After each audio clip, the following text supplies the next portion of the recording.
Assalamualaikum warahmatullahi wabarakatuh. Alhamdulillah,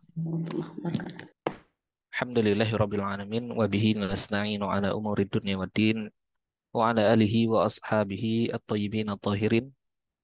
Allahumma inna nas'aluka ilman nafi'an wa rizqan thayyiban wa amalan mutaqabbala wa na'udzubika min ilmin la yanfa'u wa amalin la yurfa'u wa du'ain la yusma'u. Allahumma faqihna fid din wa alimna ta'wil wa aftah alaina futuhal arifin ya rabbal alamin. Alhamdulillah, para ikhwah yang dirahmati Allah Subhanahu wa taala, malam hari ini kita melanjutkan telaah kitab As-Sakhsyiah Al-Islamiyah juz yang pertama. Kita masuk di pembahasan Rasul bukan mujtahid. Yang topik ini sebenarnya masih masuk ke dalam topik atau pembahasan akidah. Jadi pembahasan mengenai apakah Rasul itu mujtahid atau bukan, ini adalah pembahasan dalam topik akidah. Karenanya nanti di dalam pembahasan ini Syekh Taqiyuddin An-Nabhani beliau mengemukakan dua dalil. Yang pertama adalah dalil nakli, yang kedua adalah dalil akli. Karena dalam persoalan akidah, tentu hujah yang digunakan atau dalil yang digunakan itu dua. Yang pertama dalil nakli, yang kedua adalah dalil akli.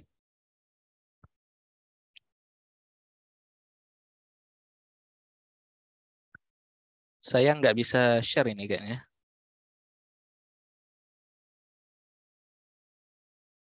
Baik, sebentar Zat. Sudah dijadikan co-host itu Zat.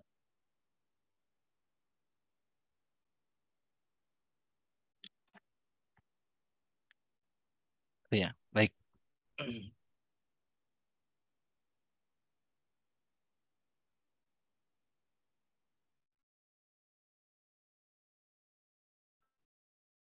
Sebagai muqaddimah atau pengantar, ada beberapa poin yang perlu kita sampaikan.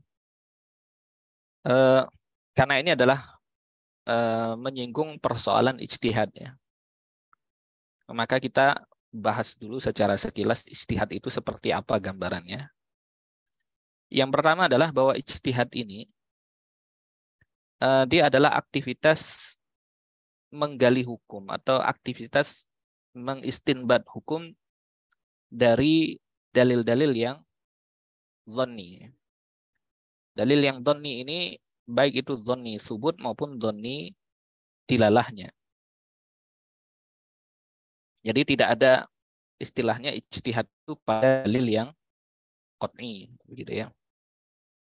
Nah, karena ijtihad itu adalah mengistinbat hukum dari dalil yang dhonni atau mengistinbat hukum dari terhadap perkara yang belum disebutkan di dalam dalil ya secara sharih, maka sudah pasti hasil dari ijtihad itu bersifat dhonni, ya, bukan qat'i.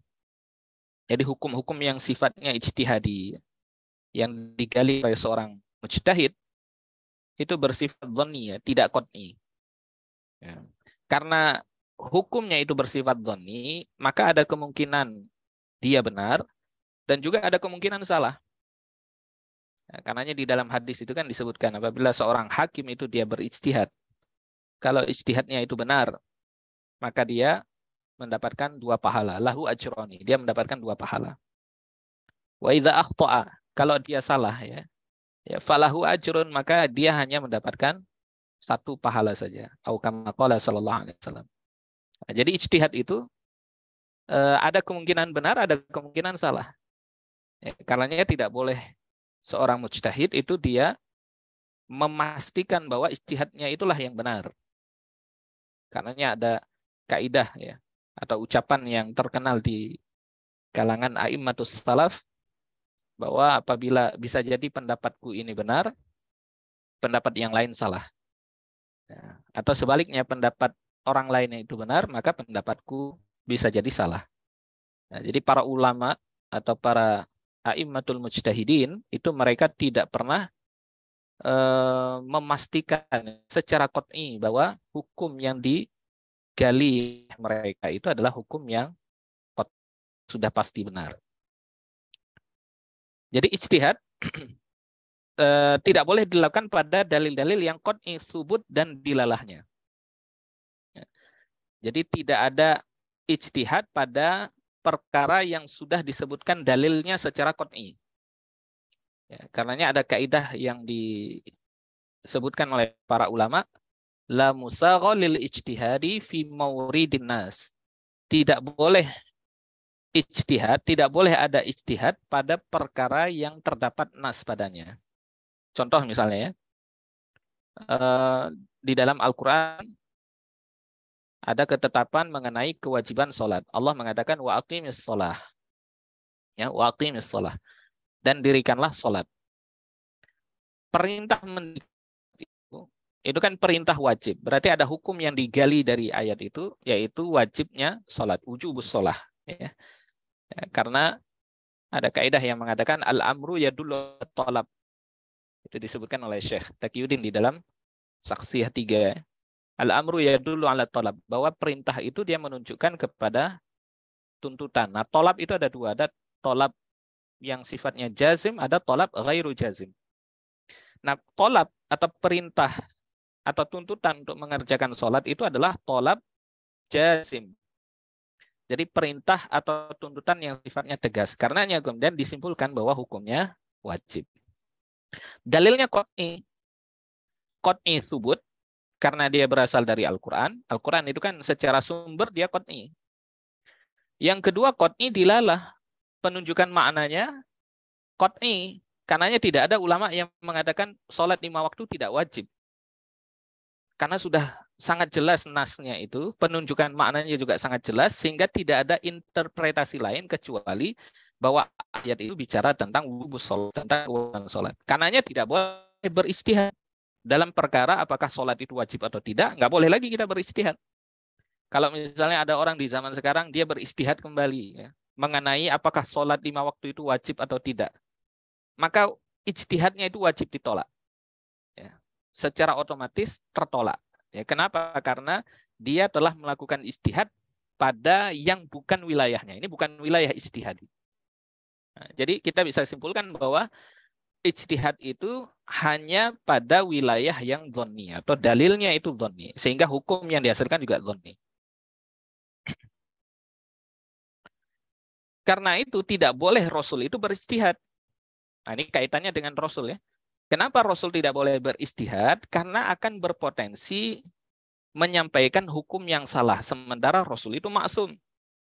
Secara akli nggak bisa diterima. Misalnya Rasul beristihad. Nah, kalau kita sudah mengatakan ijtihad, berarti kan ada dua kemungkinan ya. Hasil ijtihad Rasul itu bisa benar, bisa salah.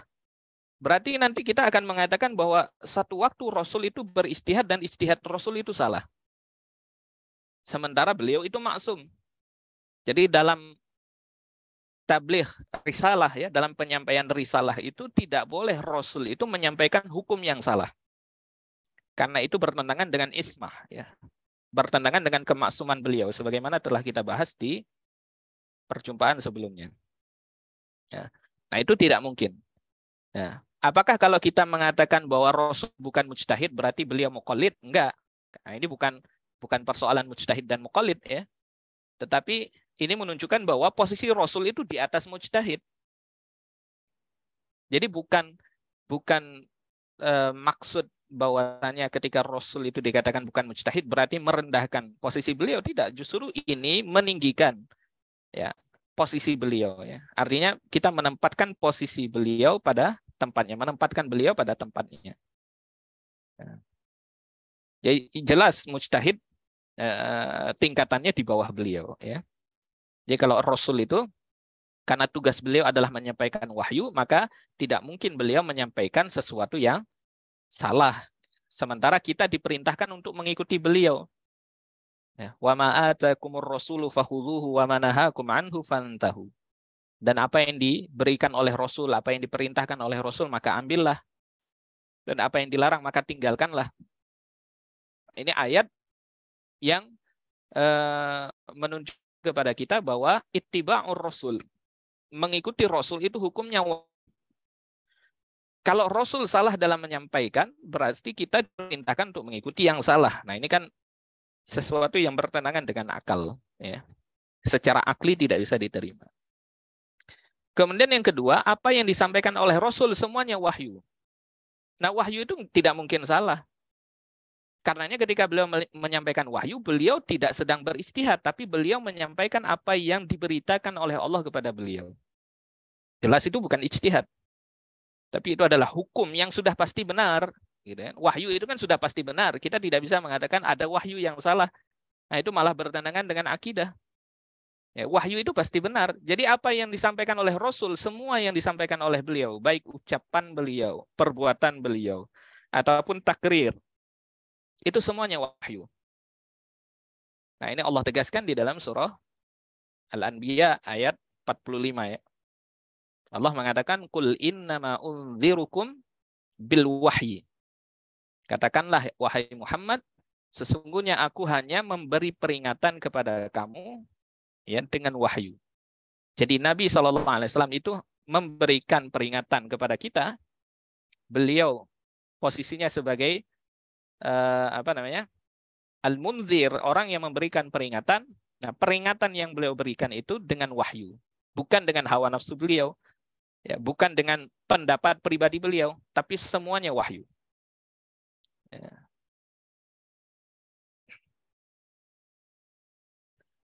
Dalam dalil yang lain misalnya, nah ini lebih tegas lagi ya, beliau Allah Subhanahu wa taala mengatakan, "Wa ma yantiqu 'anil hawa in huwa illa wahyun yuha." Dan tiadalah yang diucapkannya itu atau yang disampaikan oleh Rasul menurut kemauan hawa nafsunya. Ya. Ini bukan hanya Al-Qur'an ya. Bukan hanya Al-Qur'an, tetapi juga termasuk hadis Nabi SAW. Jadi ucapan itu tiada lain hanyalah wahyu yang diwahyukan kepadanya. Jadi kalimat ma yamtiku wa ma yamtiku anil hawa, apa-apa yang beliau sampaikan, apa-apa yang beliau ucapkan pada ayat di atas itu adalah sirat umum. Itu kan ma itu kan termasuk lafadz am. Dia memberikan faedah umum. Nah, karena dia siratnya umum, maka mencakup Al-Quran dan As-Sunnah. Karena Rasul ini kan membawa bukan hanya Al-Quran, tetapi juga As-Sunnah. Apa yang beliau ucapkan itu tidak hanya Al-Quran, tetapi juga As-Sunnah. Nah, As-Sunnah itu kan ma'udhifa ilan nabi min qaulin au fi'lin au takrir. Jadi apa yang disandarkan kepada beliau, kepada Nabi, baik itu berupa perkataan, perbuatan maupun takrir, persetujuan beliau. Karenanya ma di dalam ayat ini, ma yantiqu, apa yang beliau sampaikan itu tidak hanya Al-Quran tetapi juga As-Sunnah. Itu menunjukkan bahwa As-Sunnah itu wahyu. Jadi ketika beliau menyampaikan hukum ya, bukan dari Al-Quran ya, tapi dari dari As-Sunnah ya, artinya beliau menyampaikan itu dengan bahasa beliau sendiri, maka hakikatnya apa yang beliau sampaikan itu adalah wahyu yang diwahyukan kepada beliau. Karenanya As-Sunnah itu dia termasuk wahyu, tetapi redaksinya dari Nabi SAW. Itu yang membedakan sunnah dengan Al-Quran.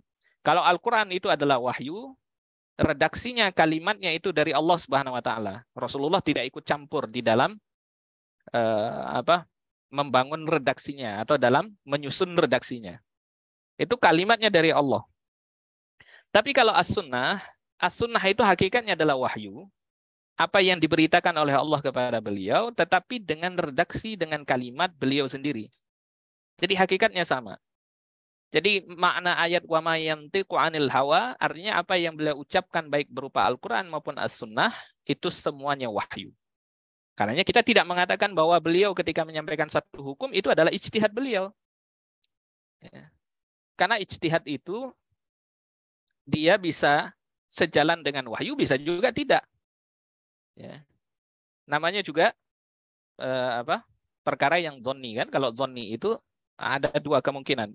Kalau dia benar ya berarti sejalan dengan wahyu, kalau salah berarti bertentangan dengan wahyu. Nah, itu tidak mungkin Rasul itu menyampaikan sesuatu yang bertentangan dengan wahyu. Kemudian juga tidak ada yang mentaksis. Karena ini siratnya umum, mungkin ada orang yang mengatakan karena ini siratnya umum berarti ada taksis, ada pengkhususan. Ya, tidak semua itu merupakan wahyu misalnya. Ada juga ijtihad Nabi SAW. Ya. Syekh Taqiyuddin An-Nabhani beliau menegaskan bahwasanya tidak ada taksis. Artinya tidak taksis itu mukhassis ya, yang mentaksis dalil yang sifatnya umum itu harus dalil juga ya. Jadi mukhassis atau yang mentaksis itu harus berupa dalil. Nah, persoalannya adalah tidak ada dalil lain yang mentaksis dalil ini atau kemudian ayat ini. Nah, sehingga ayat ini tetap berada di dalam bentuknya yang umum, artinya segala sesuatu yang beliau ucapkan itu adalah wahyu dari Allah Subhanahu wa taala. Nah, wahyu itu hanya mencakup tasyri', akidah dan hukum. Jadi persoalan akidah, apa yang beliau sampaikan misalnya, itu berkaitan dengan akidah, berkaitan dengan hukum syariah, itu wahyu. Dan tidak termasuk perkara duniawi. Ya, seperti penggunaan berbagai macam uslub, perbuatan beliau yang termasuk jibiliyah. Jibiliyah ini perbuatan ya manusia biasa ya. Beliau sebagai manusia biasa misalnya makan, minum, berjalan, berdiri, itu bukan wahyu. Jadi makannya Rasul, ya, tidurnya beliau, jalannya beliau, itu bukan wahyu. Itu perbuatan jibiliyah namanya. Perbuatan jibiliyah itu perbuatan beliau sebagai manusia biasa sebagaimana kita. Karenanya kemudian berjalan, ya, kita mengikuti beliau, berjalannya beliau atau makannya beliau itu tidak termasuk wahyu. Kecuali nanti ada kaifiyah ya, bagaimana cara makan yang benar ya, atau yang sesuai yang diinginkan oleh Allah. Cara makan yang sesuai yang diinginkan oleh Allah Subhanahu wa taala itu wahyu. Ketika Allah Rasul mengatakan kul biyaminik misalnya. Makanlah dengan tanganmu. Ya. Atau misalnya beliau mengatakan wala la ta'kul. Janganlah engkau makan sedangkan engkau dalam keadaan berjalan misalnya. Nah, itu bicara tentang kaifiyah, bukan makannya sendiri, tapi bagaimana makan yang sesuai dikehendaki oleh Allah Subhanahu wa taala. Itu baru wahyu. Makan dengan membaca bismillah, makan dengan tangan kanan, ya. Makanlah dengan apa yang ada di dekatmu. Begitu kan? Nah, itu kaifiyah berkaitan dengan hal-hal yang itu baru sifatnya baru kita katakan itu wahyu. Termasuk diantaranya adalah strategi perang. Ya, nanti akan disebutkan oleh beliau beberapa contoh ya. Strategi perang misalnya. Itu juga bukan wahyu. Atau menggunakan berbagai macam uslub. Misalnya dalam perang Khandaq. Ya, dalam perang Khandaq itu kan banyak uslub yang digunakan oleh Nabi. Banyak strategi yang digunakan oleh beliau. Termasuk yang diusulkan oleh para sahabat. Membuat parit misalnya. Itu bukan wahyu. Karena itu bukan kaitannya tidak dengan hukum syariah, tidak ada kaitannya dengan hukum syariah, bukan juga perkara akidah. Karenanya Rasulullah SAW selalu bermusyawarah dengan para sahabat, kemudian menerima pandangan sahabat. Karena kalau wahyu nggak mungkin sahabat itu menyampaikan pandangan pribadi mereka. Mereka akan sami'na wa ata'na. Kemudian dalam contoh yang lain misalnya tentang hadis penyebukan kurma. Nah, kita mengenal ada redaksi hadis yang mengatakan antum adra bi umuri dunyakum atau antum a'lamu bi umuri dunyakum. Ya, Nabi mengatakan kalian lebih mengetahui perkara dunia kalian. Nah, hadis ini kan sababul wurudnya adalah ketika beliau ditanya oleh para sahabat, ya Rasulullah, ini bagaimana cara menyerbuk kurma ya agar menghasilkan kurma yang banyak atau agar pohon kurma ini lebih produktif. Ya. Kemudian Nabi memberikan pandangan beliau, oh seharusnya begini. Nah, ternyata setelah dipraktekkan oleh sahabat, hasilnya tidak sesuai yang diingin. Nah, kemudian mereka tanya kepada Rasul, ya Rasul, kami sudah menjalankan apa yang kau sampaikan. Kemudian Nabi mengatakan, antum adra bi umuri dunyakum, kalian lebih mengetahui perkara dunia kalian. Nah, karena apa yang ditanyakan oleh para sahabat itu tidak ada kaitannya dengan hukum syariah, itu berkaitan dengan perkara duniawi, ya, berkaitan dengan masalah keilmuan, ya. Perkara-perkara yang sifatnya duniawi yang tidak ada kaitannya dengan hukum syariah, tidak ada kaitannya dengan akidah. Nah, karenanya Nabi dalam hal ini beliau menyampaikan pandangan pribadi, bukan menyampaikan wahyu. Nah, apakah ini berarti beliau beristihad? Enggak. Nah, ini tidak disebut istihad. Kenapa? Karena istihad itu ya berkaitan dengan perkara hukum syariah. Ya, istihad itu kan menggali hukum dari dalil sehingga kemudian menghasilkan hukum, dan hukum itu menjadi hukum syariah bagi orang yang menggalinya, yaitu bagi mujtahid dan bagi muqallid yang mengikuti mujtahid. Nah, sementara dari apa yang dilakukan oleh atau yang disampaikan oleh Nabi SAW dalam perkara ini bukanlah ijtihad. Ya. Jadi ini tidak membicarakan masalah hukum sama sekali. Ya. Jadi tidak bisa kita menjadikan dalil ini bahwa ini bukti ya Rasul itu telah berijtihad. Nah, kita tidak bisa mengatakan demikian. Ya, karena ijtihad itu topiknya adalah hukum syariah.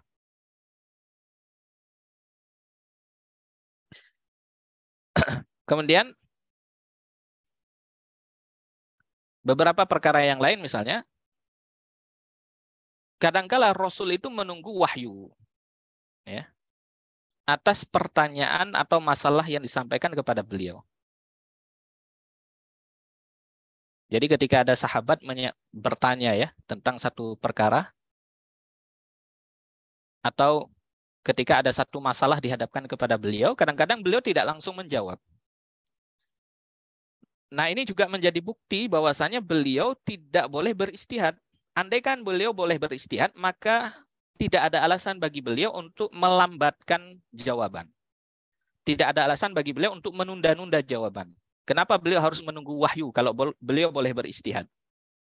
Ya, itu menunjukkan bahwasanya beliau dalam hal ini harus menyampaikan wahyu ya terhadap perkara atau hukum yang ditanyakan oleh para sahabat. Nah, kalau wahyu ya berarti tidak boleh salah. Jadi kalau beliau beristihad, ya, pasti kemudian nanti bisa jadi ada kemungkinan istihad beliau salah. Nah, sehingga itu akan diikuti oleh para sahabat.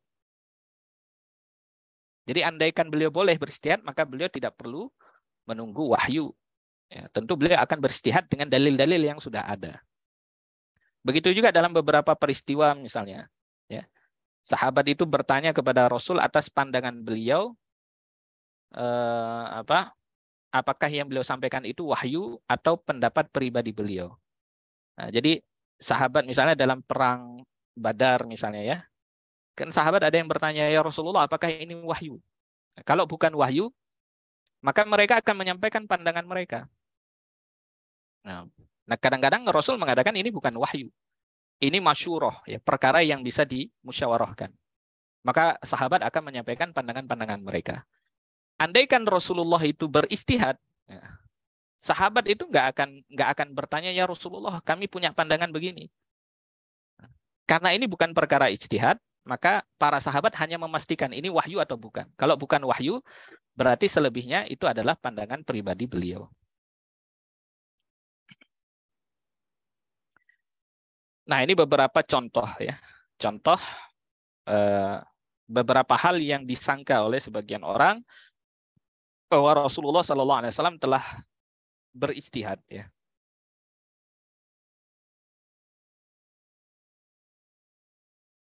Ya, misalnya dalam surah Al-Anfal ya. Surah Al-Anfal ayat 67. Di dalam ayat ini Allah Subhanahu wa taala mengatakan, maka li nabiyyin ay yakuna lahu asra hatta yuthqina fil ard.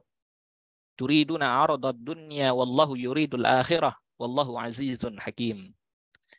Tidak patut bagi seorang nabi mempunyai tawanan sebelum dia dapat melumpuhkan musuhnya di muka bumi. Engkau menghendaki harta benda duniawiyah, sedangkan Allah menghendaki pahala akhirat untuk.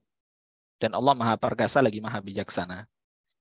Nah, ayat ini disangka oleh sebagian orang bahwa Rasulullah telah beristihad dan istihad beliau salah sehingga dikoreksi oleh Allah Subhanahu wa taala.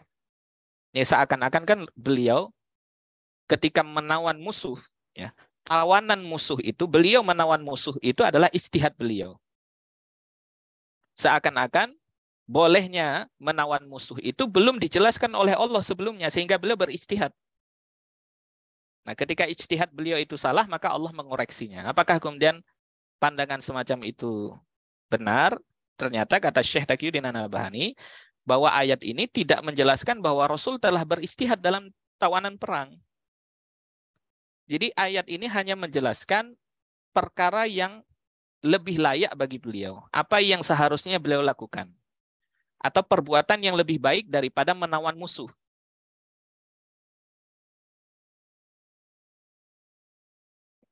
Jadi dalam konteks ayat ini bahwa beliau ya tidak beristihad untuk menetapkan hukum baru. Karena hukum bolehnya menawan tawanan perang Muhammad ayat 4 yang itu turun sebelumnya. Jadi apa yang dilakukan oleh Rasul ketika beliau menawan musuh yang disebutkan dalam surah Al-Anfal, itu beliau sedang menerapkan hukum yang telah Allah turunkan sebelumnya. Jadi kalau beliau menerapkan hukum yang telah Allah jelaskan sebelumnya, itu bukan ijtihad. Itu tatbiqul ahkam, itu menerapkan hukum. Karena hukum tentang kebolehan menawan musuh ya di dalam peperangan sudah dijelaskan sebelumnya dalam surah Muhammad. Karenanya surah Muhammad itu kan juga disebut dengan surah Al-Qital, surah peperangan ya. Nah, di dalam ayat 4. Nah, beliau itu sedang menerapkan hukum. Nah, akan tetapi ketika beliau pada saat itu menawan musuh, Allah menjelaskan ada perbuatan yang lebih baik yang seharusnya beliau lakukan. Ya. Jadi apa yang dilakukan oleh Nabi SAW dengan ula? Perbuatan beliau itu adalah khilaful aula. Khilaful aula itu adalah menyelisihi perbuatan yang lebih utama. Nah, jadi ada dua khilaful aula itu bisa terjadi pada perkara-perkara yang mubah. Misalnya ada dua perkara mubah. Sama-sama mubah, tapi yang satu lebih baik dibandingkan dengan yang satu. Ya. Misalnya A, hukum A, perbuatan A dan perbuatan B. Perbuatan B ini lebih baik kalau dilakukan daripada perbuatan A. Tapi ketika orang melakukan perbuatan A bukan berarti dia berdosa. Karena sama-sama mubah. Nah, ketika dia melakukan perbuatan A, berarti dia menyelisihi perbuatan yang lebih utama, yaitu perbuatan B. Ini namanya khilaful aula. Atau bisa juga terjadi dalam hukum yang mubah. Ya. Jadi ada dua hukum yang sama-sama mubah misalnya. Sama-sama mandub, Ahmad. Sama-sama hukumnya sunnah. Jadi ketika misalnya melakukan satu hukum yang sunnah ini, ternyata ada hukum sunnah yang lain yang lebih utama, maka dia telah melakukan perbuatan yang khilaful aula. Nah, Nabi SAW itu boleh, maksudnya dalam konteks apa kemaksuman beliau ya, itu boleh saja bagi beliau itu melakukan perbuatan yang khilaful aula. Artinya ketika beliau melakukan perbuatan yang menyelisihi perbuatan yang lebih utama, itu tidak merusak kemaksuman beliau. Karena kita sudah sebutkan ya, yang itu bisa merusak kemaksuman beliau atau yang mustahil beliau lakukan itu adalah perbuatan yang haram. Misalnya ada dua perbuatan, yang satu halal, satu haram. Beliau melakukan yang haram, nah itu tidak mungkin. Atau perbuatan yang makruh, mungkin menurut sebagian ulama itu juga tidak mungkin. Meskipun dalam pandangan Syekh Taqiyuddin bisa saja. Nah, tapi kalau khilaful aula, itu tidak sama sekali merusak kemaksuman beliau. Nah, karenanya ketika beliau melakukan satu perbuatan, di antara dua perbuatan, yang satu itu lebih utama daripada yang lain, maka Allah menegur ketika beliau melakukan atau menyelisihi yang utama itu tadi. Nah, jadi ini konteksnya bukan ijtihad. Beliau sedang menerapkan satu hukum di antara dua hukum, yang hukumnya sama. Karenanya Allah Subhanahu wa taala di dalam ayat ini memberikan tawaran atau kemudian pilihan yang lebih baik daripada itu. Ya. Lebih baik daripada menawan musuh. Nah, pilihan yang lebih baik yang dimaksud adalah hendaknya beliau menawan musuh saat musuh telah dilumpuhkan dalam jumlah yang besar dan telah menimbulkan ketakutan pada mereka. Jadi bukan tidak boleh melumpuhkan musuh, tetapi semestinya beliau baru menawan musuh itu ketika musuh telah dikalahkan atau telah dibunuh misalnya di dalam peperangan dalam jumlah yang besar sehingga itu memberikan ketakutan, efek ya, memberikan efek atau dampak ya berupa ketakutan kepada musuh. Maka pada saat itu boleh bagi beliau, bukan boleh ya, tapi menawan musuh pada saat itu lebih utama daripada ketika beliau menawan musuh ketika musuh belum dikalahkan dalam jumlah yang besar. Nah, ini pilihan ya, pilihan bagi beliau. Jadi ini persoalan khilaful aula. Kemudian dalam perkara yang lain misalnya,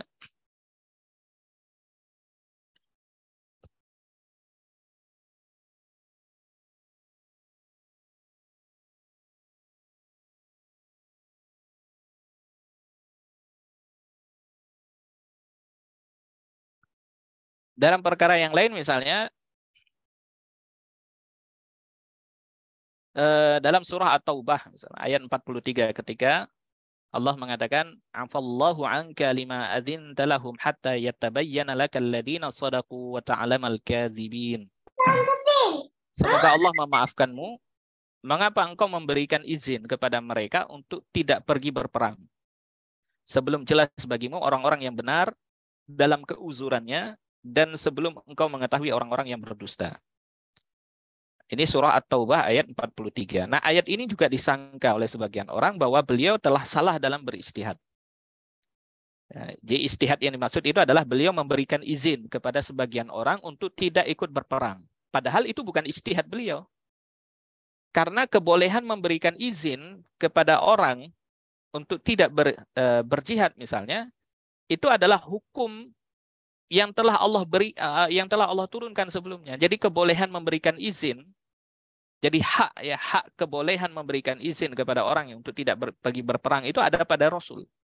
Rasul diberikan izin oleh Allah Subhanahu wa taala untuk memberikan uzur ya kepada sebagian orang untuk tidak berangkat berperang ya. Karena di dalam surah An-Nur ya ayat 62 Allah mengatakan fa idza sta'dzanuka li ba'din sya'nihim fa'dzan liman syi'ta minhum. Maka apabila mereka meminta izin kepada engkau karena sesuatu keperluan, berilah izin kepada siapa yang engkau kehendaki di antara mereka. Jadi Rasul itu sudah diberikan izin ya. Boleh bagi Rasul memberikan izin kepada siapapun yang mereka punya uzur untuk tidak pergi berperang ya. Misalnya seperti orang tua ya, orang tua yang sudah renta, yang sudah lemah ya. Mereka meminta izin kepada Rasul untuk tidak pergi berperang, Rasul memberikan izin. Ya. Nah, dalam ayat ini, dalam ayat surah At-Taubah ya, ketika Allah menegur beliau, kenapa beliau memberikan izin kepada sebagian orang untuk tidak pergi berperang? Ya. Itu bukan berarti beliau telah beristihad, karena beliau telah menerapkan hukum sebelumnya, yaitu hukum kebolehan memberikan izin. Tetapi dalam konteks itu, dalam surah At-Taubah, itu kan berkaitan dengan perang Tabuk.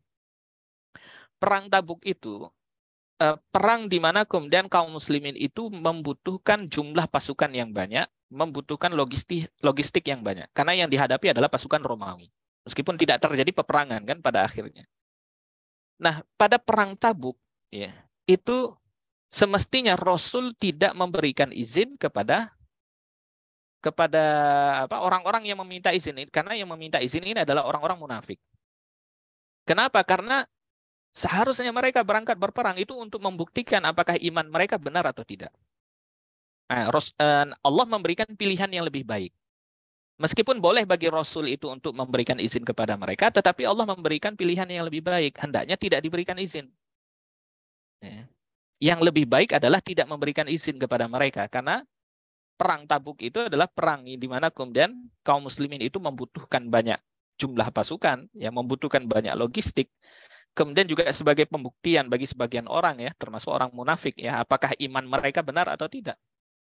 Karena ketika mereka tidak berangkat berperang itu, ketika mereka diajak untuk berperang dan mereka berangkat untuk berperang dalam kondisi sulit semacam itu membuktikan kejujuran iman mereka. Itu kemudian dalam contoh yang lain ya, yang terakhir, misalnya dalam surah Abasa. Dalam surah Abasa itu kan teguran kepada Rasul ya. Ketika Allah mengatakan abasa wa tawalla an ja'ahul a'ma wa ma yudrika la'allahu yazakka.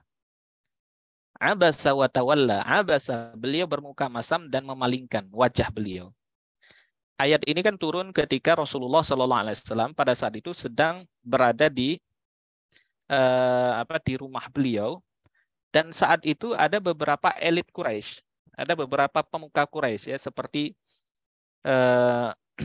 Utbah, Syaibah ya, Utbah bin Rabi'ah dan Syaibah bin Rabi'ah. Kemudian juga ada Abu Jahal di situ. Kemudian juga ada Abbas bin Abdul Muthalib. Kemudian ada Umayyah bin Khalaf, ada Walid bin Mughirah. Ini semuanya elit-elit Quraisy. Ya, pemimpin-pemimpin Quraisy yang mereka punya pengaruh besar di kalangan penduduk Mekah. Nah, pada saat itu beliau sedang menjelaskan Islam kepada mereka. Yang beliau mengharapkan agar pemimpin Quraisy ini masuk Islam. Nah, tiba-tiba saat beliau sedang menjelaskan Islam kepada pemimpin Quraisy ini, datanglah Abdullah bin Ummi Maktum. Yang kita tahu beliau ini buta. Nah, ketika Abdullah bin Ummi Maktum pada saat itu sudah masuk Islam. Tapi karena keinginan beliau itu untuk mempelajari Islam sangat kuat, sehingga beliau datang kepada Rasul untuk meminta penjelasan tentang Islam itu lebih banyak. Nah, ini penyampaian risalah itu kan kepada siapa saja ya? Apakah kepada orang-orang para pemimpin, apakah kepada rakyat biasa, ya, apakah kepada orang yang punya nasab mulia, kedudukan mulia, apakah kepada orang yang tidak punya kedudukan sama sekali, itu kan sama saja. Jadi pilihan kepada beliau ya, menyampaikan risalah kepada elit Quraisy itu tugas beliau, menyampaikan risalah kepada seorang Abdullah bin Ummi Maktum itu juga tugas beliau, itu sama-sama hukum syariah. Nah, pada saat bertemunya dua hal ini, mana yang lebih utama bagi beliau? Tetap beliau menyampaikan risalah kepada elit Quraisy itu dengan harapan mereka masuk Islam, atau menyampaikan risalah, atau berpaling dari mereka dan menyampaikannya kepada Abdullah bin Ummi Maktum. Nah, menurut beliau pada saat itu lebih penting untuk menyampaikannya kepada elit Quraisy. Beliau tidak menyalahi hukum syariah di situ. Beliau sedang memilih di antara dua hukum ini, beliau menganggap ini lebih baik. Nah, sehingga beliau memalingkan wajah beliau dari Abdullah bin Ummi Maktum. Tapi menurut Allah, bahwa apa yang beliau lakukan itu khilaful aula, ya, menyelisihi yang utama. Yang utama pada saat itu hendaknya menyampaikannya kepada Abdullah bin Ummi Maktum. Karena ini sudah jelas nih, Abdullah bin Ummi Maktum adalah orang yang dia sudah masuk Islam, dia ingin atau punya keinginan untuk membersihkan dirinya, dia ingin mendapatkan penjelasan lebih daripada Islam yang dibawa oleh Rasulullah SAW. Maka menurut Allah ya, bahwa menyampaikan risalah kepada Abdullah bin Ummi Maktum pada saat itu aula, itu lebih utama. Ya, karenanya Allah menegur beliau. Ya, menegur beliau itu karena beliau menyelisihi sesuatu yang utama. Jadi apa yang dilakukan oleh beliau bukanlah ijtihad, ya, bukan ijtihad. Dan Allah juga menegur beliau itu bukan karena beliau salah dalam berijtihad. Ya, tapi Allah memberikan teguran itu adalah dalam konteks memberikan pilihan yang lebih utama untuk beliau lakukan. Nah, jadi ini perkara-perkara yang mestinya dipahami oleh kaum muslimin ya.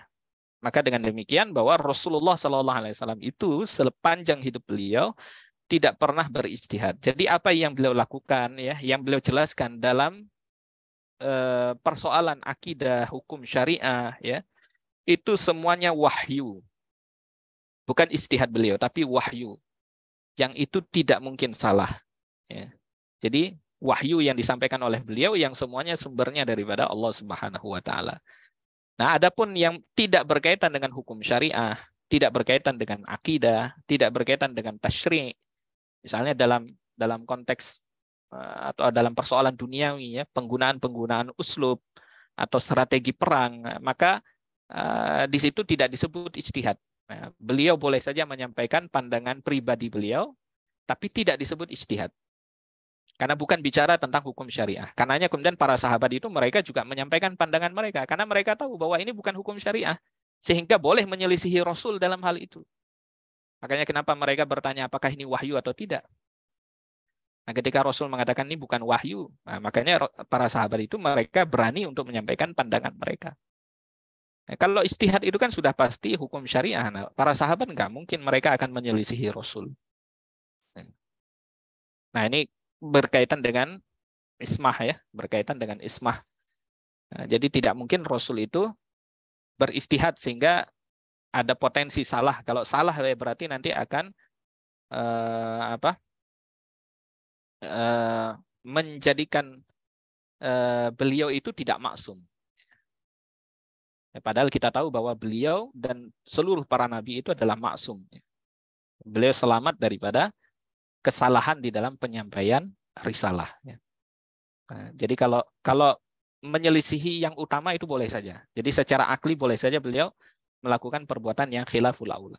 Jadi semua dalil yang disangka bahwa beliau telah beristihad dan istihad beliau salah, itu sebenarnya bukanlah ijtihad, tetapi beliau sedang menerapkan hukum, akan tetapi hukum yang beliau terapkan itu khilaful aula.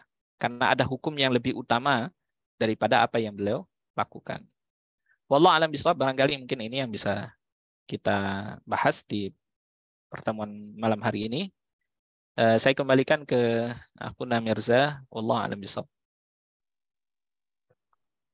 Baik, alhamdulillah telah dijelaskan oleh beliau tema pada malam hari ini dengan fokus pembahasan apakah Rasul boleh berijtihad. Intinya sudah banyak sekali yang kita dapatkan, tapi tetap saja pasti ada yang masih mengganjal. Nah, yang mengganjal itu coba silahkan Bapak Ibu di raise hand dulu, boleh langsung dituliskan juga di kolom obrolan, monggo yang manapun diperbolehkan. Kami berikan waktu kepada Bapak Ibu jamaah sekalian. Kita masih ada waktu untuk malam hari ini. Silahkan untuk tuliskan jawabannya di kolom komentar atau boleh juga langsung di unmute.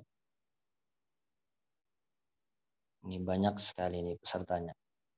Tapi hampir di setiap kajian kita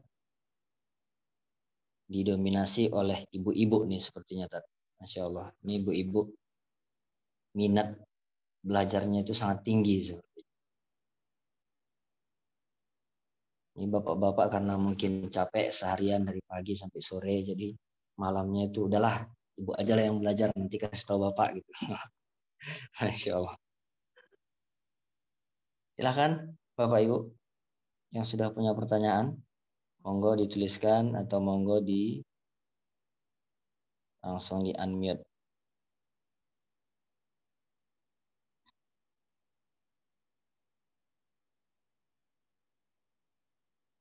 Ayo silakan Bapak Ibu.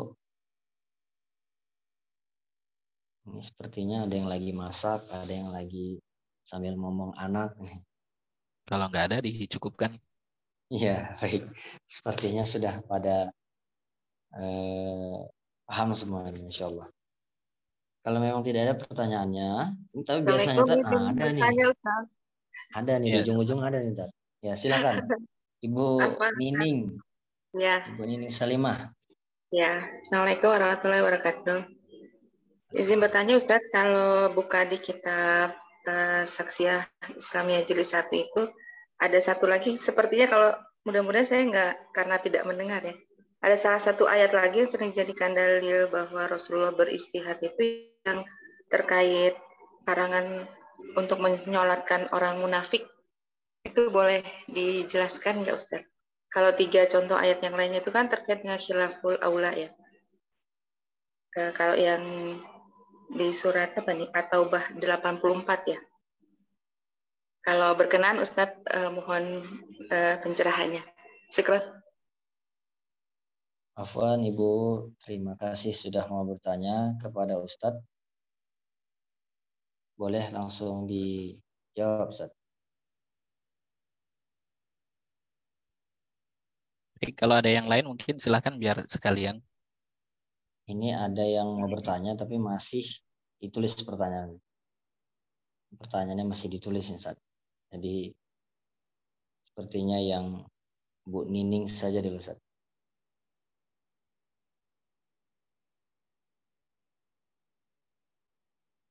Yang lain silahkan kalau masih ada yang mau bertanya. Untuk Ibu Atin Ummu Aisyah, boleh seperti Ibu Nining langsung di-unmute-kan saja, langsung diomongkan. Boleh juga langsung dituliskan di kolom komentar Ibu. Ibu Atin masih stay?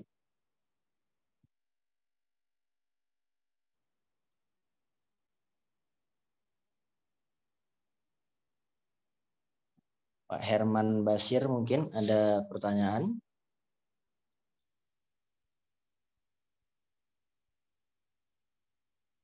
Ini sepertinya ramai nih, tapi pada kemana ini?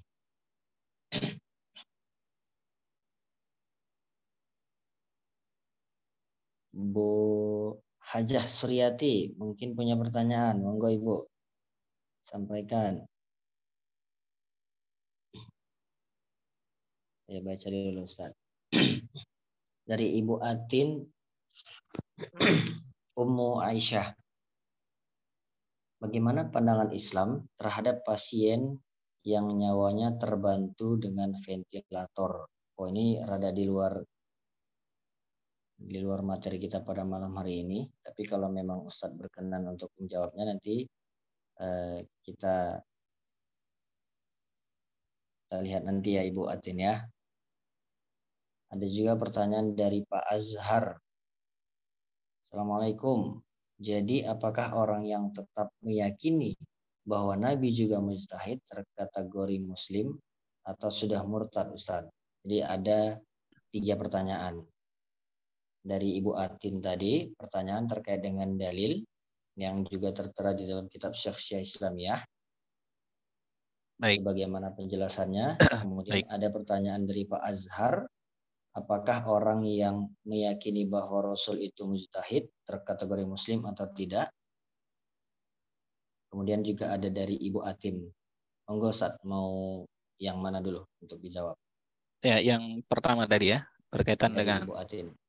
Iya, satu contoh ya yang tadi mungkin terlewat ya, yang disebutkan oleh Syekh Taqiyuddin An-Nabhani di dalam bab ini atau pembahasan ini, bahwasannya ada larangan ya, ada ayat yang melarang untuk menyolatkan ya orang-orang kafir ya, jenazah orang-orang kafir. Ya, artinya kalau menyolatkan itu kan mendoakan ampun ya, mendoakan ampunan kepada orang-orang kafir itu hukumnya haram. Sebagaimana disebutkan dalam surah At-Taubah, wala tusalli ala ahadim minhum mata abadan wala taqum ala qabrihi. Ya innahum kafaru billahi wa rasulihi wa matu wa hum fasiqun. Dan janganlah kamu sekali-kali menyolatkan jenazah seseorang yang mati di antara mereka, dan janganlah kamu berdiri mendoakan di kuburnya. Sesungguhnya mereka telah kafir kepada Allah dan Rasulnya, dan mereka mati dalam keadaan fasik. Ada riwayat yang menjelaskan tentang kondisi ya turunnya ayat ini, bahwa Rasulullah itu dicegah oleh Sayyidina Umar bin Khattab, kan begitu ya riwayatnya itu, bahwa beliau dicegah oleh Sayyidina Umar bin Khattab untuk mensolatkan orang-orang munafik. Sementara kita tahu orang munafik di zaman Nabi itu hakikatnya kafir ya, karena nifaknya mereka itu adalah nifak i'tiqadi ya, bukan nifak amali ya. Jadi nifak i'tiqadi karena hakikatnya kafir.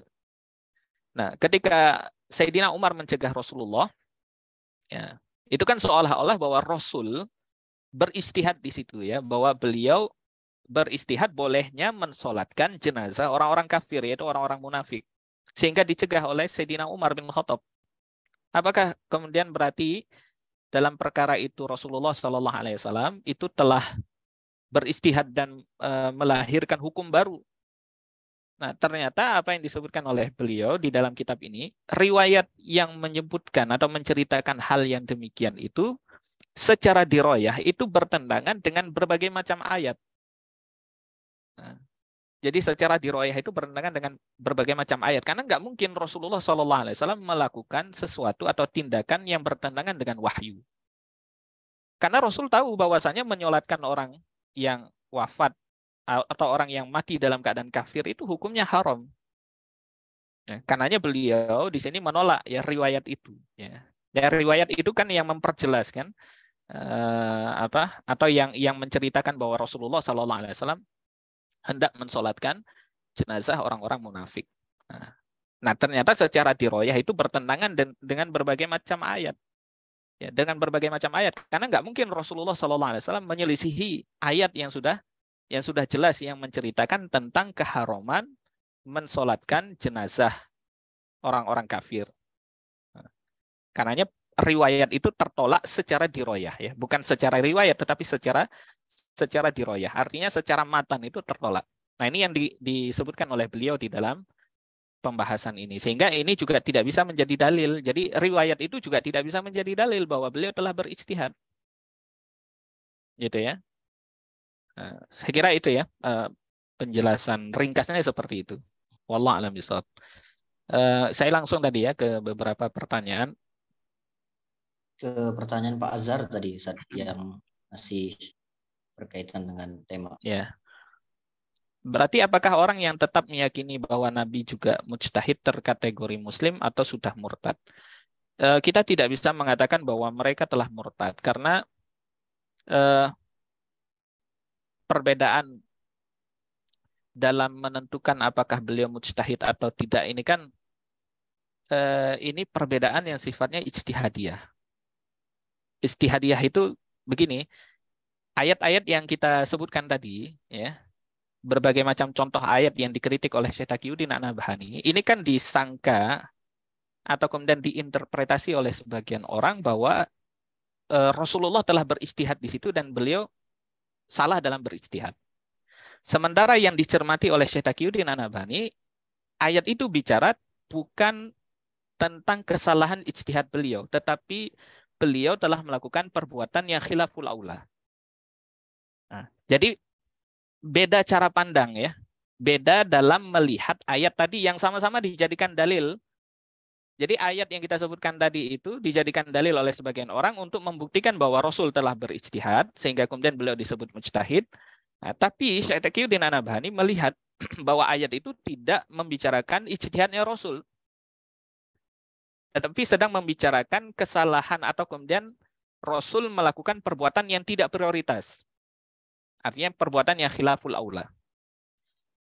Nah, perbedaan dalam interpretasi ayat ini, dalam memandang ayat ini kan ijtihadi ya.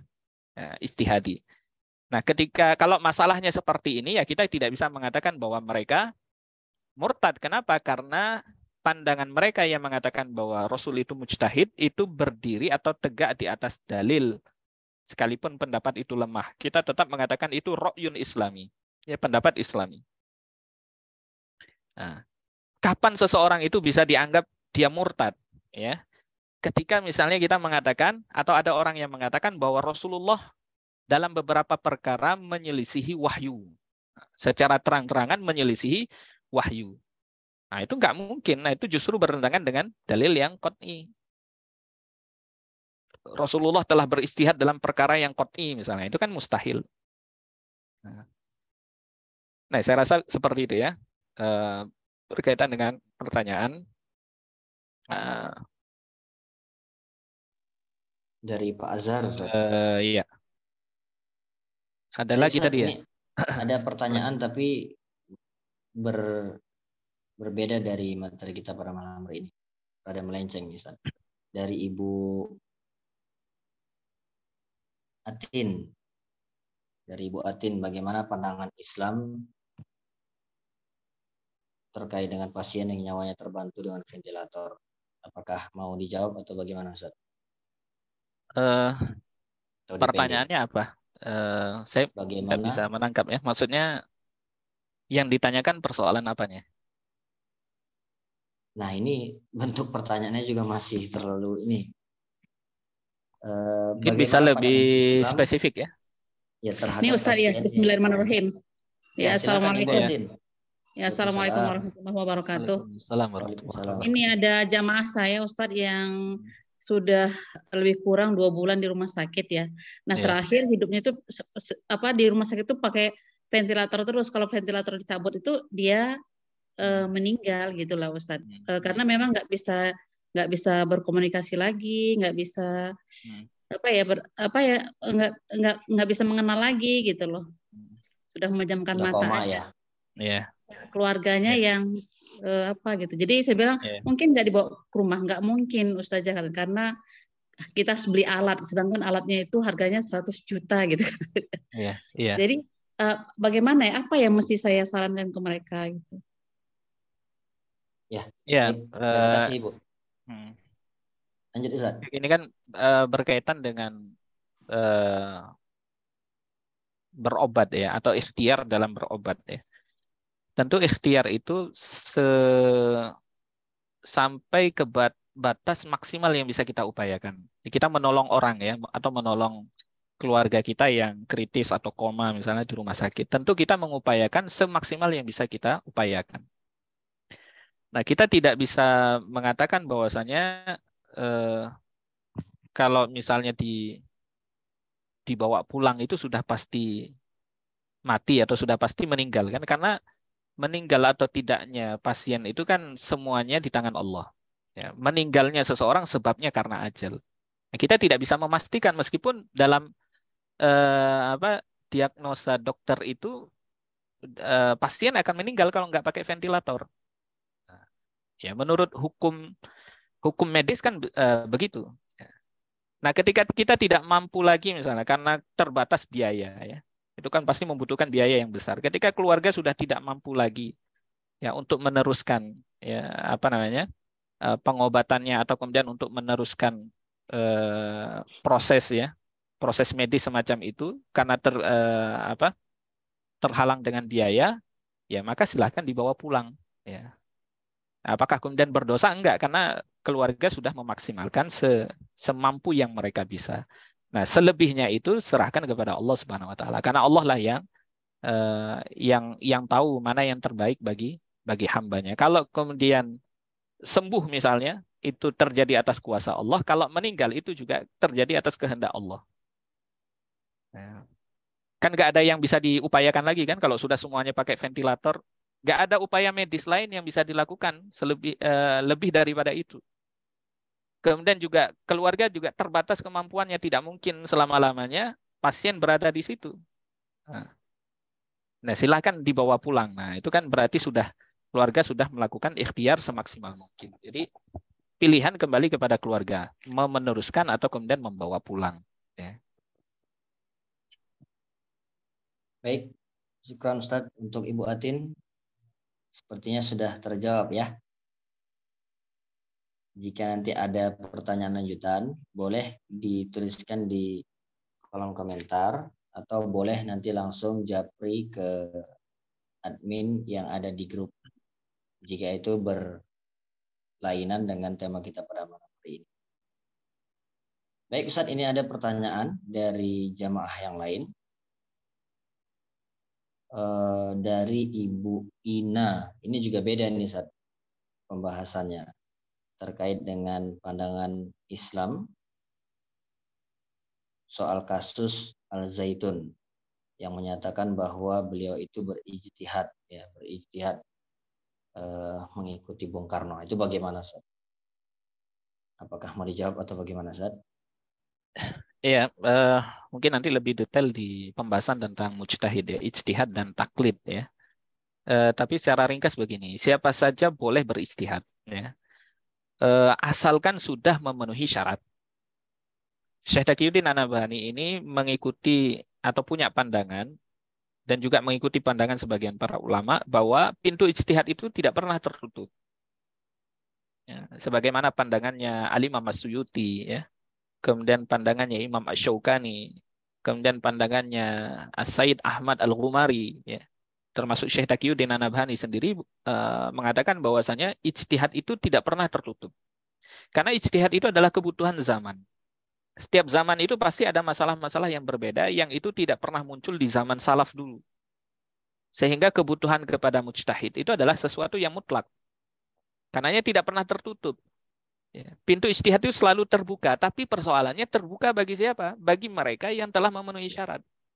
Tapi bagi orang yang tidak memenuhi syarat, itu pintu ijtihad tetap tertutup. Artinya nggak boleh misalnya seseorang itu dia mengatakan saya berijtihad, padahal dia tidak punya perangkat ijtihad. Nah, syaratnya tidak terpenuhi. Ya. Misalnya seorang pemimpin pondok pesantren misalnya, dia mengatakan saya berijtihad. Ya, persoalannya dia mujtahid atau bukan. Kalau bukan mujtahid maka nggak layak dia berijtihad. Ya. Kan begitu. Jadi mujtahid itu adalah mereka yang telah memenuhi syarat atau telah menguasai berbagai macam ilmu yang itu menjadi syarat untuk berijtihad. Enggak sembarang orang itu bisa berijtihad. Apalagi membuat madhab, ya, mengatakan ini madhab Bung Karno. Ini ucapan mengatakan ini madhab Bung Karno, padahal yang dibahas adalah madhab fikih. Ya. Ketika orang bertanya madhabnya apa, itu kan dalam konteks madhab fikih. Madhab fikih yang mana? Ya. Ketika dia mengatakan madhab Bung Karno, berarti sebenarnya dia nggak mengerti madhab itu apa. Kan begitu. Karena Bung Karno itu dalam konteks dalam hal dalam persoalan fikih beliau bukan mujtahid. Beliau seorang pemikir, iya, tapi bukan mujtahid. Sehingga tidak membentuk mazhab tersendiri di dalam fikih. Nah, itu. Jadi ucapan-ucapan semacam itu bertentangan dengan realita, ya, dan juga menunjukkan ketidakfahaman orang yang mengucapkan itu tentang mazhab itu sendiri dan tentang ijtihad itu sendiri. Nah, apalagi kita tahu ya berbagai macam kontroversial misalnya, banyak sekali kontroversi, apalagi baru-baru ini kan, sholat misalnya, sholat softnya itu bercampur antara laki-laki dan perempuan, ya. Nah ini saja sudah menunjukkan pandangan-pandangan yang nyeleneh yang seharusnya tidak ditampakkan di depan publik, ya. Saya kira itu ya, wallahu a'lam bishawab. Alhamdulillah. Baik, untuk Ibu Ina sudah terjawab ya. Kita lanjut ke pertanyaan selanjutnya, Ustaz. Ini ada pertanyaan konfirmasi terkait dengan jawaban Ustaz tadi. Bagaimana dengan kasus Buya Hamka yang menyolatkan Bung Karno? Nah ini bagaimana Ustaz? Ya, Bung Karno itu kan secara zahir Muslim, ya. Secara zahir Muslim. Jadi apa yang dilakukan oleh Buya Hamka yang menyolatkan seorang Muslim, ya. Nah, sementara batinnya ya kita tidak menghukumi batin beliau, ya. Jadi la nahkumu nahkumu bidzahir. Nah, jadi kita menghukum hanya zahir saja, sebagaimana ucapan Sayyidina Umar bin Khattab. Nah, wala nahkumu bisarair, dan kita tidak menghukum batin seseorang. Apakah orang ini munafik atau bukan? Nah, itu bukan urusan kita. Tapi kalau seorang yang zahirnya memang kafir, ya sudah jelas-jelas kafir, nah itu nggak boleh disolatkan. Misalnya siapa misalnya?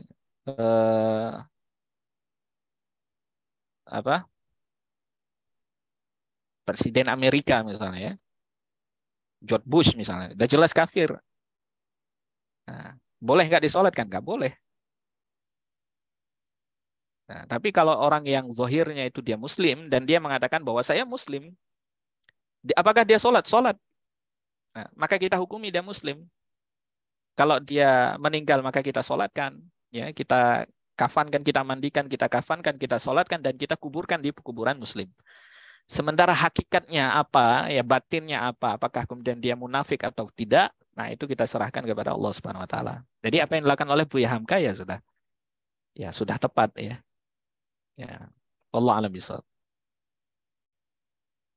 Baik, sudah terjawab pertanyaannya. Pertanyaan dari Pak Dodo. Ya, Pak Dodo, bahwa kasus Buya Hamka seperti apa sudah sangat jelas sekali.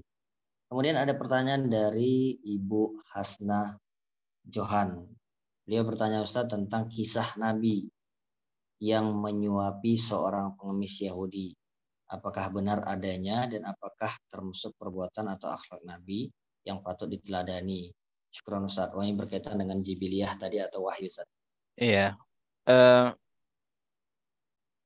Pertama berkenaan dengan riwayat itu, meskipun ini diperselisihkan oleh para ulama dan ahli riwayat. Ya. Ada yang mengatakan ini maudhu, ya, riwayatnya palsu. Ya. Tapi terlepas apakah palsu atau tidak, setiap perbuatan Nabi, andaikan misalnya benar ya, Nabi itu menyuapi seorang Yahudi, tentu yang diperlakukan dengan perlakuan semacam itu adalah Yahudi yang termasuk ahlu dhimmah.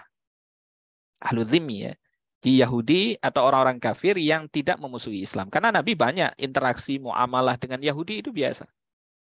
Tapi dengan Yahudi yang mengingkari atau membatalkan perjanjian, melakukan pengkhianatan, memerangi Rasul, memusuhi Rasul seperti siapa? Huyai bin Akhtab misalnya kan, dan beberapa sekutunya itu mereka sudah terkategori kafir harbi, fi'lan. Nah, Yahudi tapi dia kafir harbi fi'lan, yang memerangi Muslim, memusuhi Muslim, maka tidak boleh berbuat baik kepada mereka. Nah, apa yang dilakukan oleh Rasul? Rasul memerangi Huyai bin Akhtab sampai kemudian dia terbunuh. Ya, sampai dia terbunuh. Nah, tapi orang Yahudi yang lain, ya, yang tidak memusuhi Nabi, tidak menampakkan permusuhan di hadapan kaum muslimin, ya, atau yang mereka itu biasa bermuamalah dengan Nabi, ya Nabi akan memperlakukan mereka ya sebagaimana beliau memperlakukan anak Adam yang lain, sebagaimana beliau memperlakukan manusia yang lain. Nah, itu adalah keagungan akhlak beliau. Apakah wajib diikuti? Wajib diikuti. Ya. Dan sebagaimana Allah tegaskan di dalam Al-Quran, laqad kana lakum fi rasulillahi uswatun hasanah. Bahwa di dalam diri Rasul itu hanya ada uswah hasanah. Ya. Maka kita ikuti uswah hasanah beliau. Ya. Jadi beliau melakukan perbuatan baik, ya, mempergauli orang lain dengan akhlak yang baik, itu adalah perbuatan yang wajib diikuti oleh umatnya. Nah, itu juga masuk ke dalam ittiba, ya, kewajiban ittiba kita kepada Nabi Sallallahu Alaihi Wasallam. Saya kira cukup ya, mungkin pertanyaan terakhir tadi sepertinya ya. Ya, emang sudah pertanyaan terakhir, Ustaz. Baik, kita cukupkan pada malam hari ini. Tapi untuk itu, sebelum kita tutup, Ustaz, monggo untuk closing statement terlebih dahulu. Baik, kesimpulan apa yang kita bahas di perjumpaan malam hari ini, bahwasanya Nabi SAW bukanlah mujtahid. Ya. Posisi beliau lebih tinggi daripada mujtahid. Karena beliau sebagai mubasyir wa munzir, ya, sebagai pemberi kabar gembira, pemberi peringatan, yang beliau menyampaikan hukum-hukum berkaitan dengan akidah, hukum syariah, ya. Maka apa yang beliau lakukan, apa yang beliau sampaikan itu semuanya wahyu. Nah, jadi beliau tidak mungkin beristihad, karena ijtihad itu ada kemungkinan salah. Jadi tabligh yang beliau lakukan, penyampaian risalah yang beliau lakukan itu beliau menyampaikan wahyu kepada umatnya. Apa yang beliau sampaikan dalam konteks akidah, hukum syariah itu semuanya benar, ya. Tidak ada yang salah. Tidak ada yang salah. Nah, kecuali perkara-perkara di luar itu yang tidak ada kaitannya dengan hukum syariah, seperti perkara-perkara duniawi, ya. Dalam beberapa contoh yang sudah kita sebutkan, maka bisa saja beliau menyampaikan ro'yun atau pendapat pribadi beliau. Nah, disitulah kemudian para sahabat itu bermusyawarah dengan beliau untuk menetapkan mana perbuatan yang baik untuk dilakukan. Nah, baik, mungkin itu yang bisa kita bahas di perjumpaan malam hari ini. Mudah-mudahan kita bisa melanjutkan di pembahasan berikutnya di kitab yang sama. Wallahu a'lam bishawab. Mohon maaf atas kesalahan dan ada hal-hal yang mungkin tidak berkenan atau kemudian ada perkara-perkara yang mungkin kurang tepat dalam penyampaian. Kami meminta kepada para jamaah sekalian atau para ikhwah sekalian untuk memberikan saran, kritik, dan juga koreksi. Wallahu a'lam bishawab. Saya kembalikan kepada Akhuna Mirza. Assalamualaikum warahmatullahi wabarakatuh. Waalaikumsalam warahmatullahi wabarakatuh. Jazakallah